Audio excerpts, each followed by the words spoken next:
come and make rasta pasta with me. This is my first time making this, so I'll definitely upgrade the recipe over time, as I do with all my food. This is all the ingredients that I used.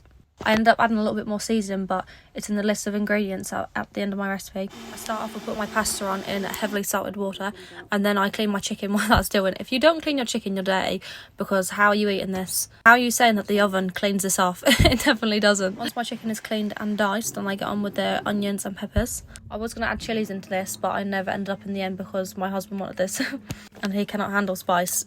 Then I just put some olive oil into my pan with the onions, let them fry off for a little bit, and then I added the peppers in, and then I added some water just to let it steam off, and the water evaporates eventually, and then it comes off beautiful. It looks like this after the water's evaporated. And I add a little bit of butter into this as well for flavour afterwards.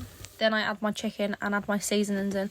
I turn this on low, so I don't want to cook the chicken through before I add the seasonings. I measure everything by heart, and always do less rather than more, because you can always add more but you can never take it away. So just taste as you go. But the list of all of these seasonings are at the end of the video. And you don't just have to stick with this, you can add your own seasonings things if you want as well. This wasn't very spicy at all. I would have added spice if I had the option to. But then I'm just adding in my salt and pepper. And then I turn the heat up and let the chicken cook partly through. I add a little splash of lemon juice, and then I added about a teaspoon or maybe 2 teaspoons of brown sugar, and then I added my double cream in.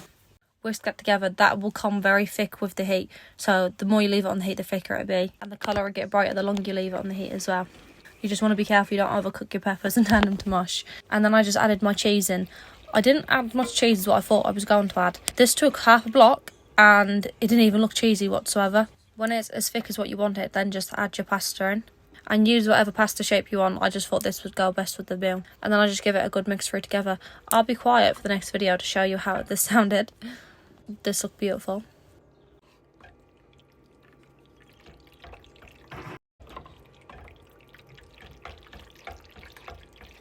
And that was it all done. I added some chili flakes on top of mine. That was my garlic bread. Comes out beautiful every single time.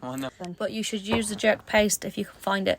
I couldn't find it. I was only in Tesco's, so I guess I never tried too hard. But just use that if you can. This was my second plate. It was so good. I love this so much. But this is the list of ingredients if anybody wants it.